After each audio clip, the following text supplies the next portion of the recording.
Kia ora team, and welcome back to Big Boys Boxing for another preview and prediction video. For this fight right here, Efa Ajagba v Zhan Kossobutskiy. Now interestingly, Kossobutskiy was supposed to be fighting Jared Anderson a little while ago, and he had visa issues, so didn't make the fight, and Charles Martin was put in his place. Now he's turning up on the same card as Jared Anderson, but not fighting him. I think Anderson's team have actually pumped the brakes a little bit after that Martin fight, and maybe they heard a bit more about Kossobutskiy.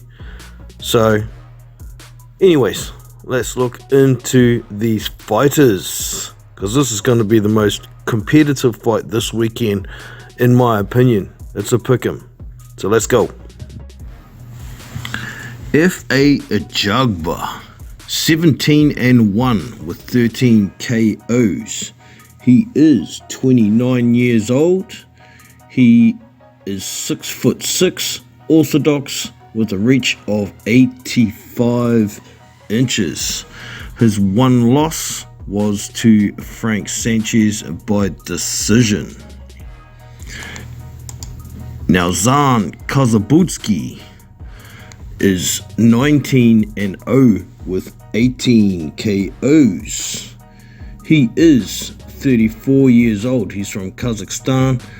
Southpaw, 6'3", and no registered reach. Now the fight itself, I think, is going to be extremely interesting. We've got Efa Ajagba. He's got his long 85-inch reach. I'm not sure what Kossobutskiy's reach is, but I'm guessing it's about 78 inches, somewhere there. So it's an extreme reach disadvantage. However, Kossobutskiy actually moves pretty well. At times he puts a high guard up, but it's not a typical Eastern European style. He has low hands a lot of the time and moves his head. He's good at slipping punches, and he throws some vicious hooks to the body, and some very good uppercuts. But when he gets inside, he throws, and he tends to create an angle before he throws a hook. So he's very skillful, but he looks very relaxed at the same time. The reason I'm pointing all these things out is because most of y'all won't know who Zhan Kossobutskiy is. Many of y'all might pick Efa Ajagba just based on you haven't seen much of Kossobutskiy. That's fine, but I suggest you go and watch some. In fact, I'll leave the fight between Kossobutskiy and Johan Dorpa in the description, so you can go and check them out for yourself and see what I mean. We pretty much know what Efa Ajagba is. We've seen him plenty. He's had plenty of exposure.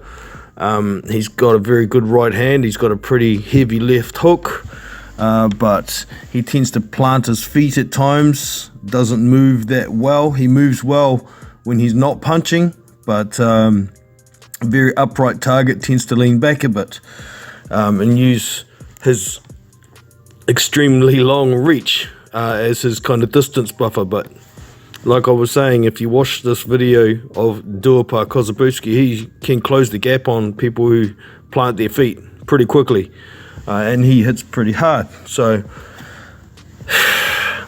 I just went and had a look at the odds, and I'm quite surprised. They have Kossobutskiy as the favourite in this fight now. They have Ajagba paying $2.65, I believe. No, sorry, $2.40, and Kossobutskiy $1.55. But the method of victory is very interesting.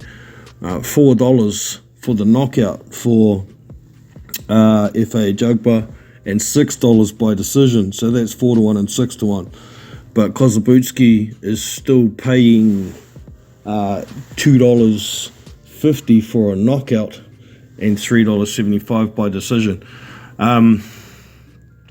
Just based on what we know from Efa Ajagba, if the fight goes long, we know his stamina isn't too bad. He does show signs of getting tired, but Kossobutskiy hasn't gone long in a competitive fight at this point, so we'll just have to see how he handles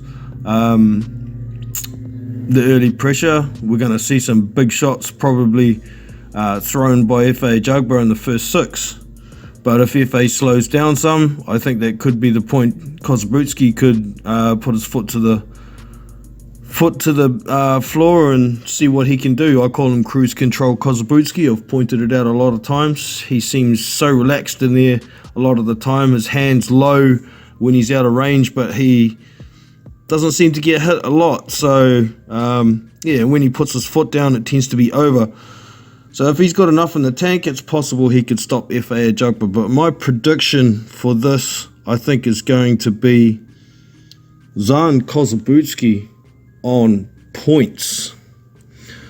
It's a 10-round fight, I believe. So if it was 12, I might have gone for a Kossobutskiy knockout, but I just don't have enough information about his stamina in a long competitive fight. So we shall see, but that's my prediction.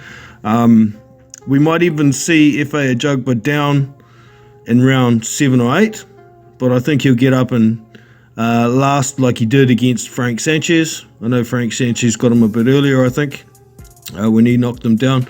But we've seen Efa Ajagba down against Yago Kaladze as well, so he can be hurt. We haven't seen the same for Zhan Kossobutskiy. So yeah, let us know your thoughts on this fight. For me, it's a pick'em, honestly, but I think I'll be putting money on Kossobutskiy by decision to maximize the winnings. I think Efa's got enough in the tank to last, but shit, you never know. Kossobutskiy could get knocked out early as well. So if you wanted to hedge, it might be smart. With Efa Ajagba paying $4 for a knockout, you wouldn't have to put much on it to cover what your stake was for the Kossobutskiy by decision bet, you see. Alright, so let us know your prediction in the comments and we'll get some conversation going. Don't forget to hit the like and subscribe if you haven't already so you don't miss future content.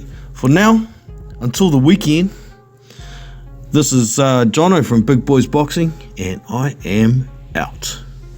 Silk!